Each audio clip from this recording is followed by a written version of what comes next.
Hallelujah. Ia vi o elo mato wali e. Ia whamanu ina lo suafa mamalu. Wa o elo mato watu e pa ia. E mamalu la wafio lo mato wali e. Mato te whawhetai ila nei tai au pou. Mai le e amatanga o le nei sau ninga ia o onga whale aonga sa. E o mai le teimi le nei. Mato te langona o elo mato wali e. Whawhetai le nganga. Whasoa lau fia i o mato tangata lo mato wali e. Tauri mato e whalongolongo i lau fionga lo mato atua. Pai alo finangalo. Ale o mato loto. Tu mau atu ia te oe lo vi inga. O le mamalu. O oe ou lo mato wali i. Tu mau mai i lo nei tangata. Le whatawa. A oe ia vi ia masiti i lunga. Whavau lava. Amen.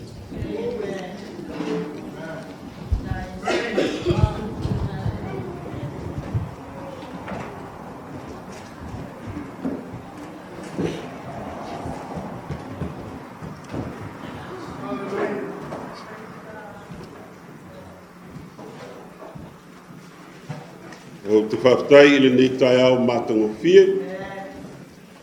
O tai au e whapea itala to e ino. Tai au wa ula.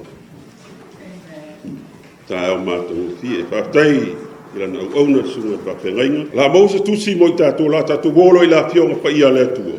O le Kenese lo ntau koe tolu malua.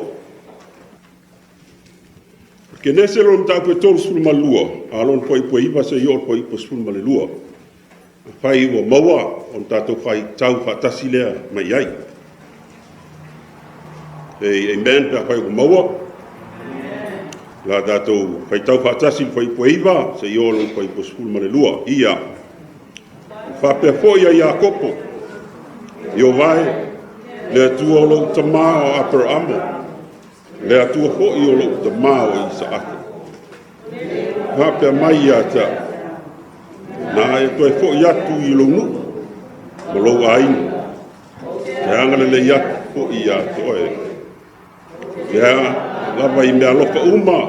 Ma le whamaoni uma o e whaia i lau o auna. Wana o la sia mai i o i tana nei. Na o au mo lo toto. Ao le nei o sau mo vaenga e lua. Ai o iatu.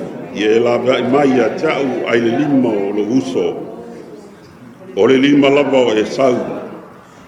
Wau te pepe ia te ia. Nei sau ia sia. Tina a toa ma whanau. Me e whapea mai foi. O te anga le leia tu lava ia te oe. Te whaia lau whanau ia pei o le one o le sami. E le whaitau lia i na watele.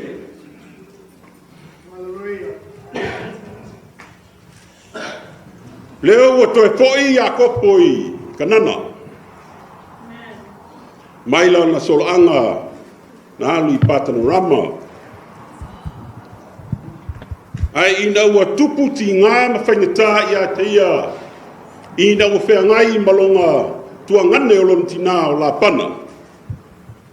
On toe whaila ia i o le tua wo o le teimi e te tau en toe fo'i i kanana. O le mea na fola ia i le atua. Whai maana whanau. E whai ai ma manuia o le nuu. E whai ai ma manuia o le lalolangi a toa. Ai le ngata i lea. E whātua te le ina la na whanau e pei o le fuefu o le lele.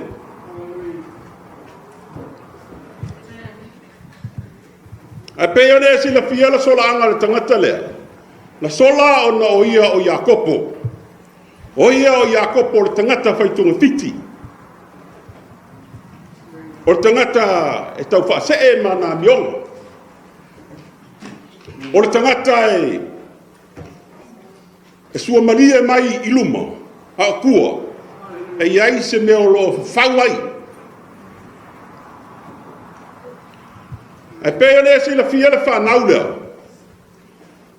E iai le mea te sila fia i te tonu o le afionga le atua i le whanau lea. O le whanau, e tupunga mai te tonu o se ainga e tali tonu ia i opa le atua. A le whalawe labe o le tō lua lea. O mātua e alofa whapito. E alofa le tamai le matua. Ai alofa le tina i le laititi. O whea maua mai ai le tamaleo ia kopo ia uinga. Mai tonu o le ainga. O aina o ia kopo e whai le melea. O mama.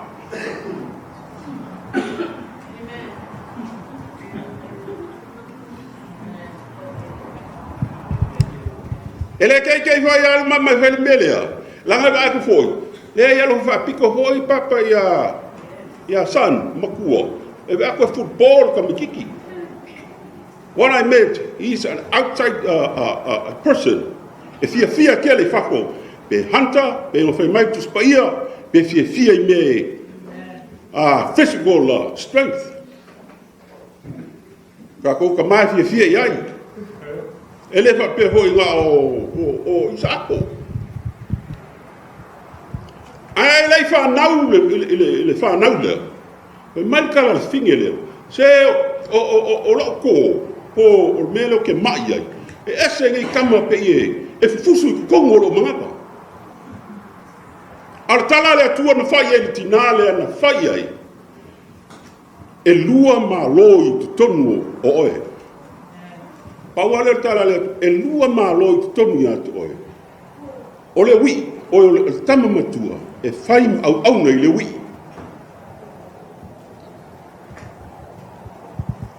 O tala lea le atua na whai e ia Rebecca. So, e ka kaulanga iai so ngā ma fau whaale tina I te tono o le melea, ina ia mawhai o ngā lulue whaatasa tama ia, se tūlanga maari ai. Ka peitai, o le keimi wa mākua hoi kama ia, o ka waso sko inga, ia, ka hoi langa, ngā alu mama le akoa e whailanga ia komu. Which, o le mea ngā kupu. A ina o toi whaila, o whai mai wa kinga inga kele I oi I pātana rama ia lapana. Wanga laku, e whai konfiki. E lai kiki e whai konfiki ale nephew. I le whai konfiki ale uncle. E laku skama I mga whanga e lua. E laku I o, e ongo whanga ko inga. E lua I lalo e vai, lua I. Fiu la ia kopo e kase I ang whanga. Ai lai la pēngo whai, e ongo whanga ko inga. Kwa fiu e whai. Se mea inga ia mawhai o ia mau ai, mele leima mea manguia. Ai lea ia malo ala pana. Se ia o whea kule tua. Ia kopo, o le kaimi o oe. Kaunga koe fōi I kanana.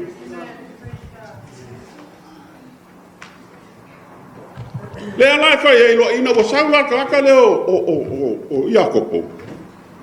Saulo e fōi kanana. E mangkua kuri loa e lapa. Ai sau. Whawhika uli ke lea al mere o kupu e sau. Wai loa le lei. E mangao e sau la ke whailoa. Lea la whai e loa la te talo lea. O ka kalo lea. O ka kalo o ngaka leo ia kopo. Mai ai I whangau mai ko lua lea.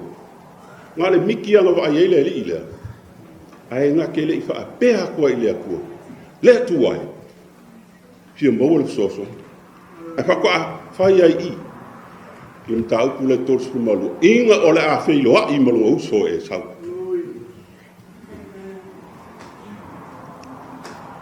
Kusai whaba hea le talo o le whai upo sifuru. O le whai pueiva, sifuru, sukasi, sulua.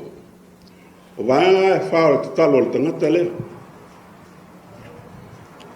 La ata tau na al whai pueiva. O keloa. A o whai akua ngei ia mea umangi ia e whaa. E o maile au Mexico ka ko loku whakasi ka ape koe whai maraka ko loku e fiafi. O le vaenga mo o whamanatu wholafolanga le atua e tausi mo pui o le tangata.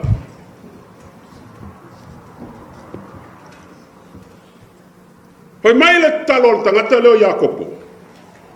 Yo vai le atua o lo tama. Aperamo o mai sako. Na e kai mai e tausi ia te.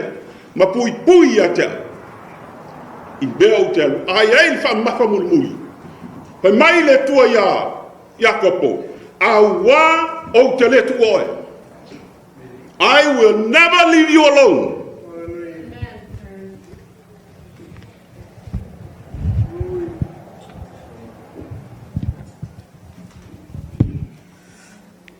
I lo soi fua mai te tonu o ngā ruenga le atua po te tonu o le kalesia le atua.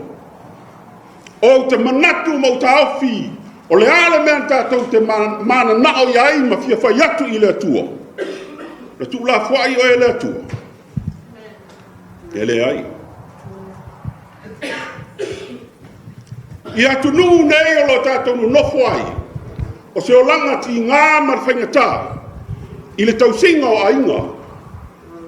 Ai, nkaka o mai Samoa, o leisi, e makua le iloa lava se ngangu, e le iloa foi o Faitala whaperetania, ai peitai, wa e sapaia i manuia, wa e se ai nei mao marie, o no le fina ngalo alofa le atua, o lou tu li vai i aso uma i le atua, wa e le atua na e tani tonu iai, e tausi i ate oe, e tai i ate oe, e pui i ate oe, ma lou tantanunga, e le tu la fai o e le tua.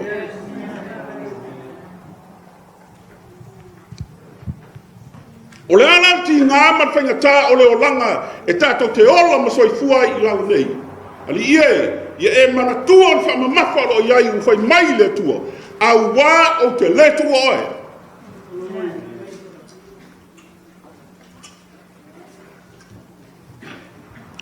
No o mai loti ngā marwhaingatā ia Iakopo. Ma na o loe, o tapa loe i le tua i le taimi lea. E ese mai ai, i mea tātou te whetau iai i tele o aso o tātou o lau. O tofto whonga oe, a ina ia e mautu i le tua. Ma lau i loa ma lau mautino, le ai o lau taunu ungalawa, o le ola e whaavau. Pei o na whola ina e le tua mo oe mao. Tātou te le whawaiwai ai la. Ai tātou te tau pe tuli pē i le tau te tulinga. Ina ia tātou tau nuu le tātou whamoe moe.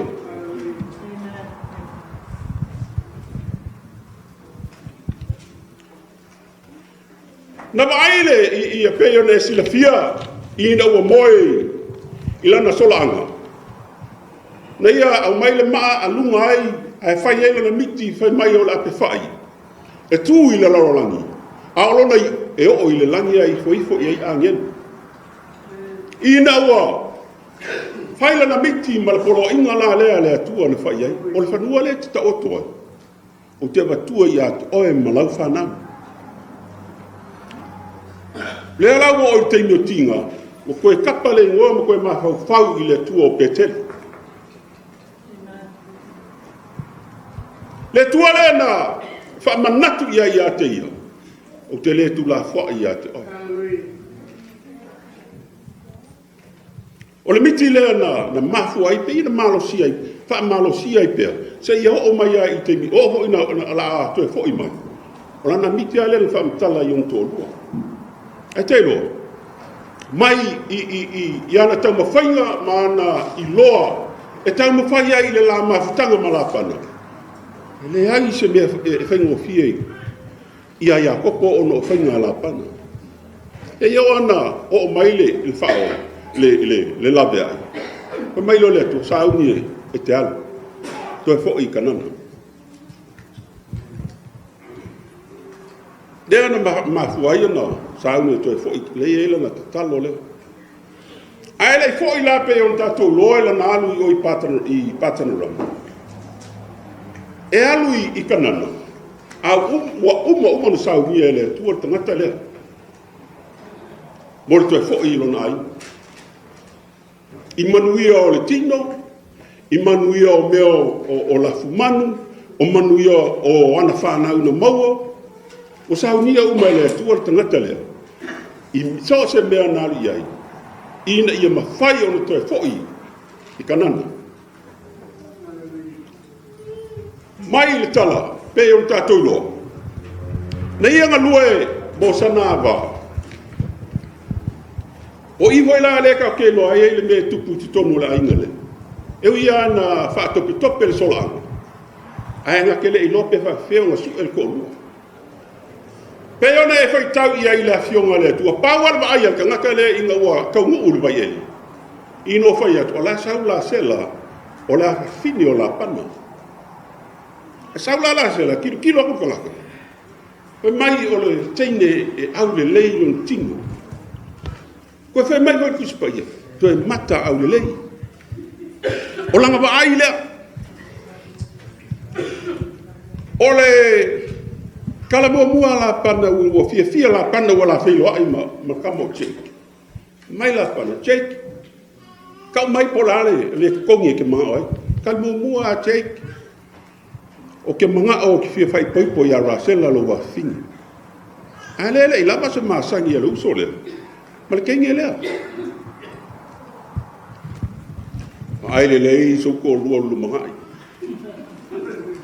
Wa o lo ko lua. Pe ia whekau i mo se oli. I lunga le larangi ngi. Po oia ke sianga. E iei kei me ki kinga ai ngai le whainga lo ko lua. So choose wise. Ele i loa ele ngolea. Pe whawhiwhenga mawalong ki ngā le peka. Ngā kere i loa, ako ele i ka ua iai. Ala ka ngaka le ngā le ami le peka. Mo kua ka kalo ma anga pongi o mga ongo o apero amo. Ia maua sea vā a isa ako. Wai e sau mai le ainga o le ainga e karikongu i le akua. Ai ese anga bea ia alufai. Ma whai ai longa i loa ma longa malosi. La longa malos au nga mo le kenge fiku kausanga. A pe onge fai tau i ele kala. Wa kor fiku kausanga fe mai kaba ia la pana o ke mga o e mai ra sela lo ko lua. Bo ave ai o ke me fai fia o le po. Va kulo la panga ya o lo ko lua la wo yo lo po. Mala mai ka au. Va kunga. Wole la sela. A o le kenge le nga maka. O fai whanau, alea, bo o whamamia i ai le kua. Artinga ngano ho leo le kua, o ko lua le lei ale o ngaka lea. Ai o kenge whamakua kua ngā mio. Eu ia ngā whape le anga maka, ai whamakua kua ngā mio. Ai koe kalikongu ma fia i le kua. Ale kenge le kiki, ese hoi aonga ia winga. Le la ka ko o pia. Iri Kenese ron tau ko tolus fulu lon foi puelu. A fe mai ele.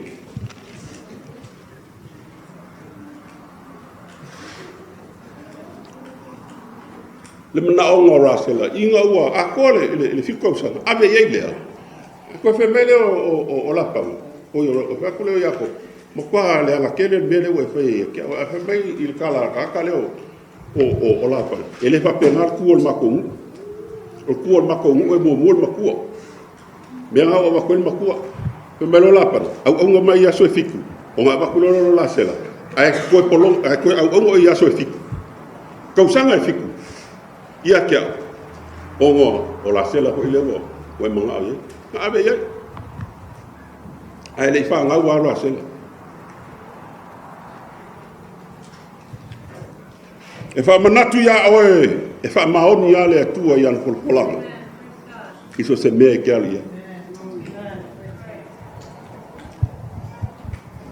O leo wa mana ora se la i se whanau. Ma ai o iatu ia Iakopo. Se au mai ni whanau mo au. Ai e le kari e le kangaka leo o Iakopo. Pe mai Iakopo. O au ea le sui o le atua. O le avatu ia te oe ni whanau. O ue le sui o le tua, o le abatu ia te oe ni whanau. E ngalo ia te ia. Le ape whai e kū le ele. a olo na iu e o i le lani. Na feta lai ma fai ai le tua, o te le tukua oe, o te ia te oe ia sa o te tausi ia te oe. Nā le winga o le upu le pe o tātou, e tausi ia te oe. Anga fai e mangao mo ia le kōrua, e ka kauan ko kuli mwala au i le tua mo son tōlua. Au waku ia i le kua le tōlua, e le manao ai, e manao lava ia rāsela. Mo le isi fiku kausanga, se vai ai. Ale ala ua, a ele whangau. Pai mai lole, le kala ai a kopo. O au e se sui o le atu.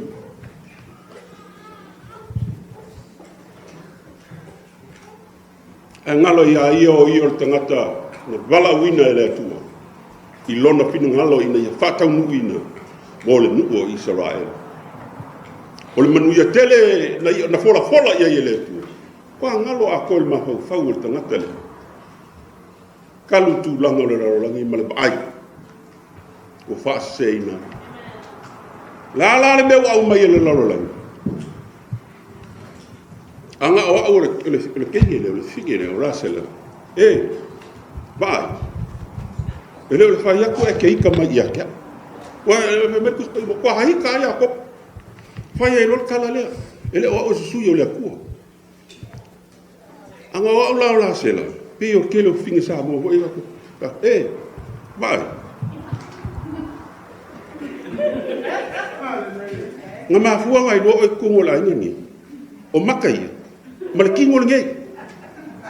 Bela nga e mau kongo la ngai. Bobo. Ma e au e kausanga e fiku. E mau ai lo uso makua. Le makalanga le o le. Ko au fo i se kausanga fiku. Ma wa ia u lea. O le la le o Samoan.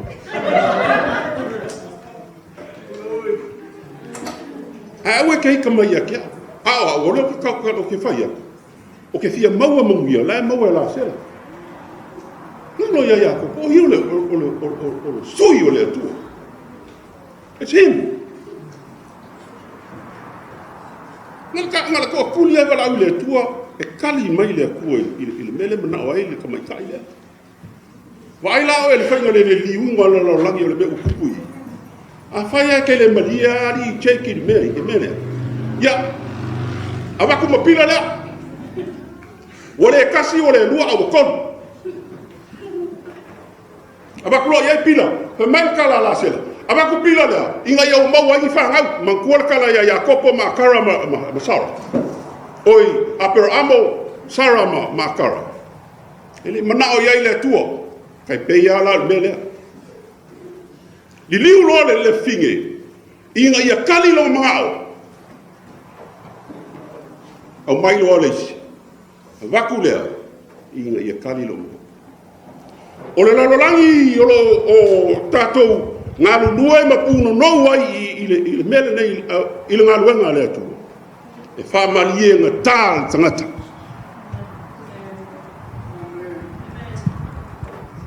O lau, o kaula ke kaula i ai mai wawa ai atu i manuia i le ngā ruenga le atua. O tuli vai. O tuli vai. Pei ola na miti na whai le atua. O le ape whai e tū i le le. Arona i o e tū i le langi.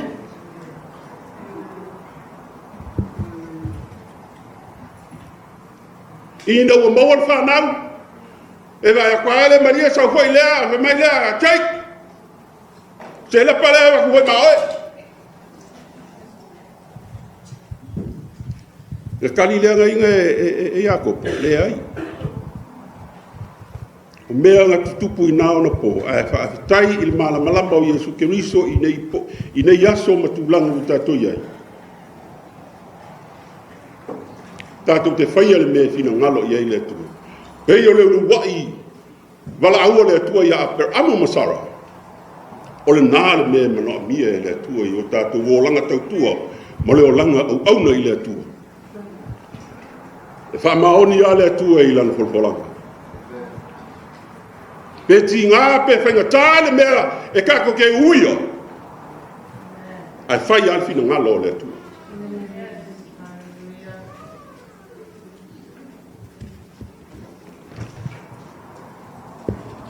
E matau tia whai ngā le atua i o tātou o langa au auna. Hai, o le ofo ai. Se i, ana le alofa i ei le atua i le. Me kong la le e ka ke maua i le alofa tu noa le atua i a Rasela, ma lea ina ua i te tala ina le ala whanau o le tina le. E tala roe le atua, i le fina ngalo o le atua. Ai le ka kalo ai a kopo a wār tu langa le. Te vai. Ai ne whako ai loa ka kalo i o walu, la koe fo i kana. Ina la whai loa i mo, ma e sau.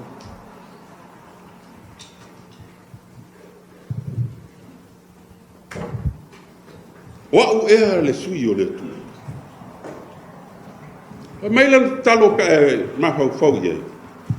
Yo vai le tua o apera amo lo tama, ma isa ako lo tama. Ya kopo oe o le sui o le tua. O oe o le sui o lo tama. O oe o le sui o lo aina. O oe o le sui o peteli. O oe o le sui o lo nuu.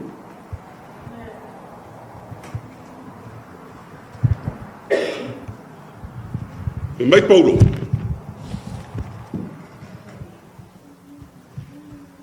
Le nei o mātou sa vali a Keriso.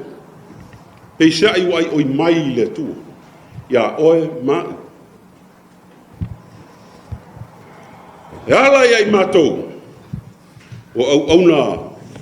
O ale atua po oe o lātou te tuina. Le pule la le nei a wā manuia o le atunuu. Ma le kalesia.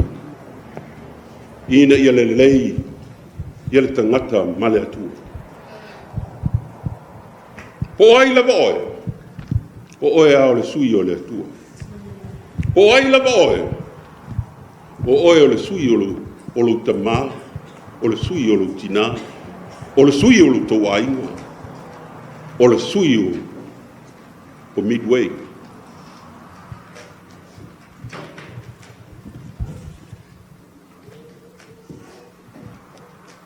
Wheloa i lo mwhawhita uli mwhangata. Ka apalo i le tua. O ia wako i loa e a kopo, wha maulalo i lumba o le tua. Ke loa whe mele ka kalo te. Yo vai. E lea o ngā mea lofa. O oe na e moa. Ma lou wha mao i lou nei tangata. Kwa langonga i e le ngolea. E Faitala ia. There's no difference. E le ai masa se senga ma punga ma sani na e wha alonga i pēr. O ia ulu tangata wa fio mai e Keriso e maliu ona o awanga sala ma uanga sala. E tongi ola i nai o e o kako wha leko. That's how we feel. O mele ngā ori tangaka lea. Fua kwa ala ngonga i ngā ua. Mga o miele so swangi malosi ale tua. E le ai a se isi malosi anga i o le talatu atu. E whea ngai ma oi i whawhitau. Na o le atua soi fua loa fio le langi na mafua ai na e tali tonu tali ai e sui. I le lara langi le nei. Le asa mea e te vai vai ai. Le asa mea te mana oi ai.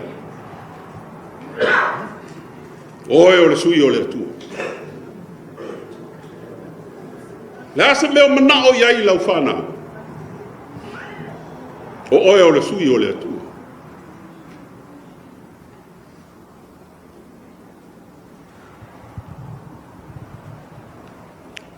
E mai le isa ia lima suma le lima alona fai upo eiva. E pei le maualunga o le langi, e whapena le maualunga o wala, ma o manatu. Let's take God's highway. Tatou oi I ala le lei ma le ala matango fio le tua. Pei o na fola ina I lana fio. Mo oe, mo au. A war tatou savalina I le olanga le lei le tatou te ola ai.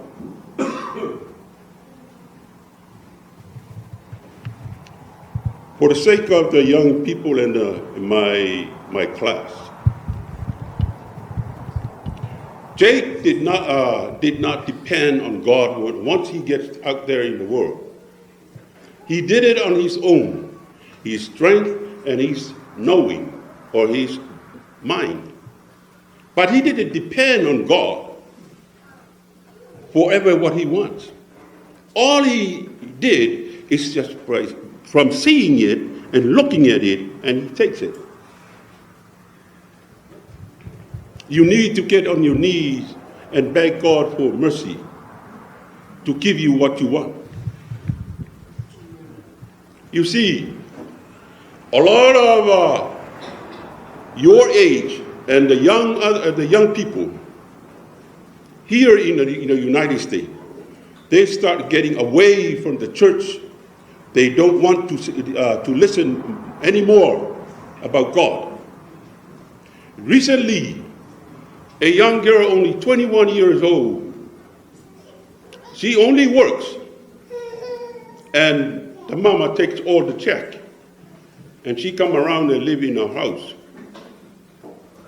Finally, I asked her, "Do you have a family?" And she said, "Yes." "And how many brothers and sisters do you have?" And she said, "So and so." And she works.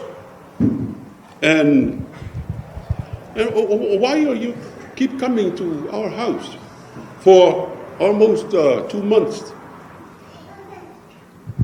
And she said, because she doesn't like the way her mom do this. Well, that's, I think mostly Samoan families might be like that. Then I said, and you are the what? You second or the third of the kids? And she said, she's the eldest. And the man that marries his wife, or his mom, that's his second wife. Then I said, "Do you go to church?" He said, "No." "How about your family?" He said, "No."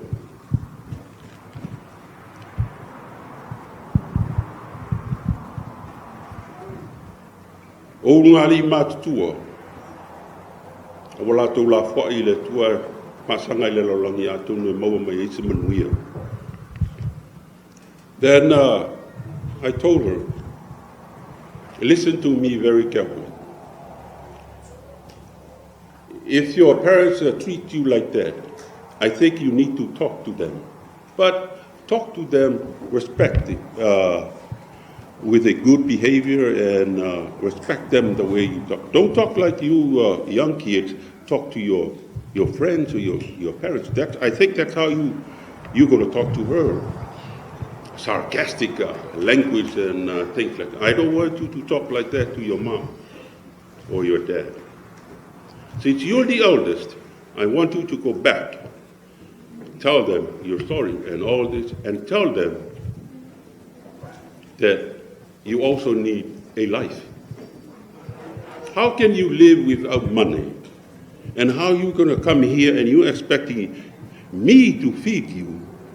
Because the next time I'm going to talk to you, I'm going to tell you, you start paying my rent. Tell like it is. She didn't come back. Because I tell her the truth. So you see what happens to the kids, and you need God. Don't ever go around that you think you make it all and you all have it. No, you don't. She didn't make it. She come around in my house and wants to stay there for free and eat for free.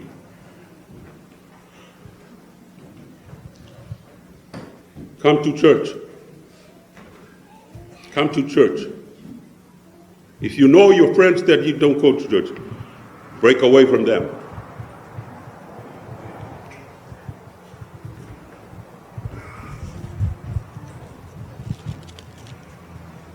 Whaamanatu ia te oe mau. O na o le atua e mau ailo sosoana. E mau ailo sosoana. A wale ngā luenga a le atua o lo tātou puno no wai. Ma o tātou ainga, ai maise o tātou whānau. Whamanuia le atua e le nei tae o i le whako Iesu. Amen.